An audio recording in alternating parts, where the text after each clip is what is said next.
यह घटना लगभग 50 साल पुरानी है। उत्तराखंड के एक गांव में 4 दोस्त रहते थे जिनके नाम थे सोनू, गिरू, पप्पू और गोपू। इनमें से पप्पू गांव का मुखिया का पोता था और वह इन दोस्तों का नेता भी था। गिरू का पिता एक पंडित था और सोनू और गोपू के पिता किसान थे। ये चारों अपनी उम्र में तो छोटे थे, लेकिन शरारतों में बड़े थे। पूरे गांव में उनकी शरारतों की वजह से सभी परेशान रहते थे।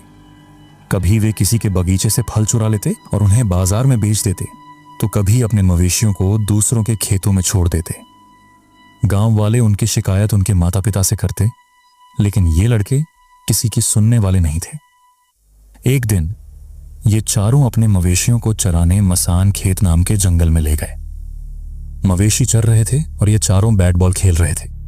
पप्पू बल्लेबाजी कर रहा था, गिरू गेंदबाजी कर रहा था और सोनू और गोपू फील्डिंग कर रहे थे। खेलते खेलते पप्पू ने एक जोरदार छक्का मारा और गेंद दूर जाकर गिरी। सोनू और गोपू ने थकान के कारण गेंद लाने से मना कर दिया। गिरू ने सुझाव दिया कि सभी मिलकर गेंद खोजने चलें। वे चारों गेंद खोजने निकले, लेकिन उन्हें गेंद तो नहीं मिली, बल्कि उन्हें जो मिला उसे देखकर किसी के भी रोंगटे खड़े हो जाते। उन्हें एक नेपाली महिला की लाश मिली।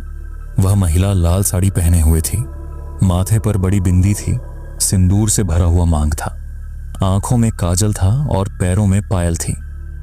लाश देखने से ऐसा लग रहा था कि उसकी मृत्यु हाल ही में हुई थी। इस डरावने दृश्य के बावजूद चारों दोस्तों ने इसे एक खेल की तरह लिया। पप्पू ने सुझाव दिया कि वे इस महिला का अंतिम संस्कार करें। गिरू, जो पंडित का बेटा था, ने मंत्र पढ़ने की जिम्मेदारी ली। उन्होंने पास के पेड़ों से सूखी लकड़ियां इकट्ठा की और चिता तैयार की। वे चारों मिलकर लाश को चिता पर रखकर उसका अंतिम संस्कार करने लगे। गिरू ने मंत्र पढ़े और पप्पू ने बीड़ी जलाकर उसी से चिता को आग लगा दी।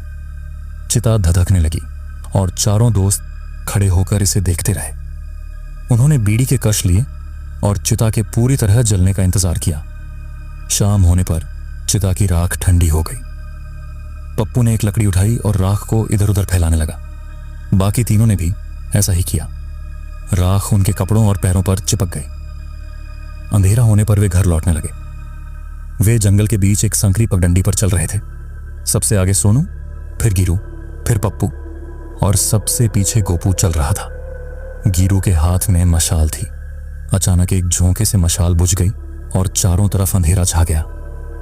गोप ने पप्पू से माचिस मांगी, लेकिन मशाल अपने आप फिर से जल उठी। जब वे चलने लगे तो पप्पू को ऐसा महसूस हुआ जैसे किसी ने उसके कान में उसका नाम पुकारा हो। डर के मारे उसने पीछे देखा, लेकिन कोई नहीं था।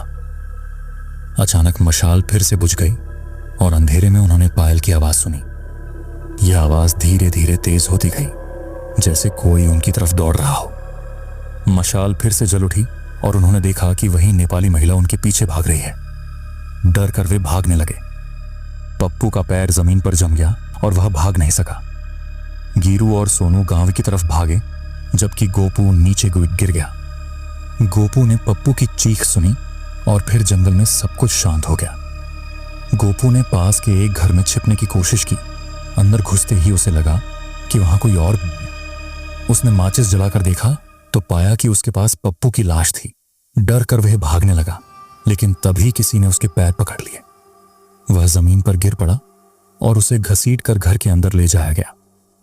सोनू किसी तरह अपने घर पहुंचा और अपने परिवार को जगाने की कोशिश की, लेकिन कोई नहीं जागा।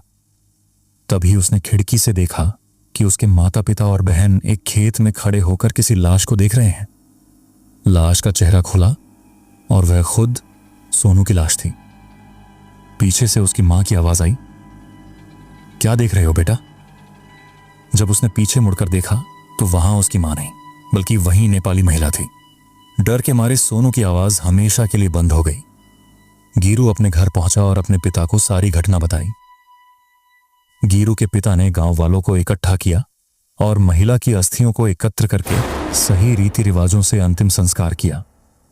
लेकिन गिरू ने अपने दोस्तों को खो दिया और यह घटना उसकी जिंदगी की सबसे डरावनी याद बन गई।